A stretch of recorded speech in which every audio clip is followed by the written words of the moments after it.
To set up my final question, let me say that we heard from the Pacific Command a few weeks ago how pleased they were with India's response to what happened in Mumbai on their western edge. But then Pakistan on your eastern edge is my greatest concern in the world, having been on the ground there a few months ago. Because they're the sixth largest country in the world, they have nuclear weapons, and from Zardari to Jelani, the leadership is not as secure as it should be. And as a result, you get to the Fatah and you see Sharia law, and you talked about the education levels. The closer to the heart of the troubled areas you get, the less they are educated. I mean, it goes down to a level at which they're frankly not at all educated.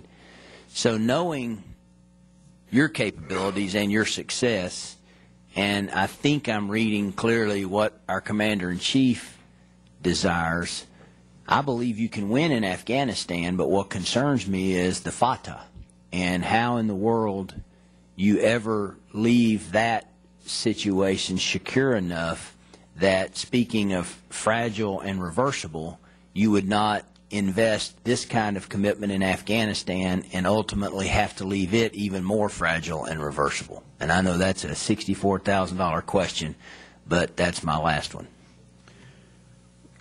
Congressman, it is very important, first of all, to come back to what you highlighted at the outset. In fact, there are people who have rightly said that Ambassador Holbrooke's title should be Afghanistan, Pakistan, and India. Now, let me just tell you, his portfolio very much includes India and, in fact, the Central Asian states and the other neighbors there.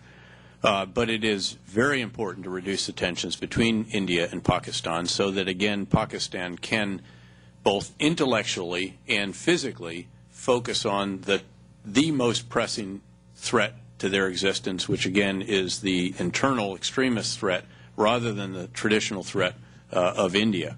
And especially when you look at the number of forces tied up with that, the percentage of their defense budget that's devoted, again, to that standoff in the same way that we sort of had a standoff with the Warsaw Pact for so many years.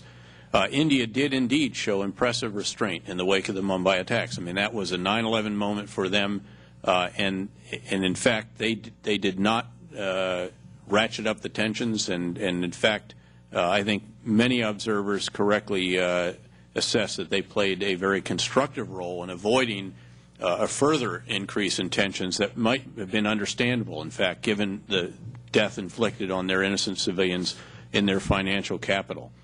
Ambassador Holbrooke and I have, in fact, met with the Indian National Security Advisor, the Indian Foreign Minister, others, and we obviously work very closely, of course, with the PACOM commander when we're doing this on the military side. But Ambassador Holbrooke's first trip to the region, for example, didn't include just Afghanistan and Pakistan. It then continued on into India. It had my deputy with him for those, and then it brought the PACOM deputy out, in fact, to do the final two stops.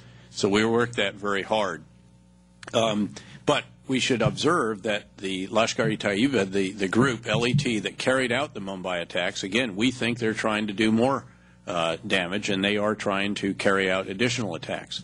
And one would think that, again, extremists that are trying to cause that kind of tension and also to take the focus off of the internal extremist threat would indeed strive to do that. The Fatah, as you mentioned, is indeed the location of al-Qaeda senior leadership headquarters. It is the location for the other transnational extremist groups that form the syndicate with them. That is the syndicate that is of most concern outside the borders of Pakistan. Certainly causes significant problems in Afghanistan, although obviously the Afghan Taliban is also a huge concern, as are some other elements. But it is the organization that, of course, has carried out attacks in the UK and is trying to plan and execute attacks in other countries, including our own. And over time, dealing with that, again, is going to become a real bellwether, if you will, for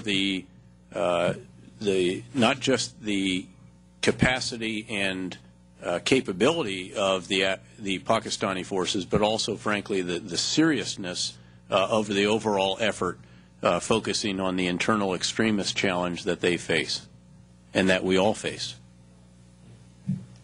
Thank you, Mr. Wamp. Mr. Farr. Mr. Chairman,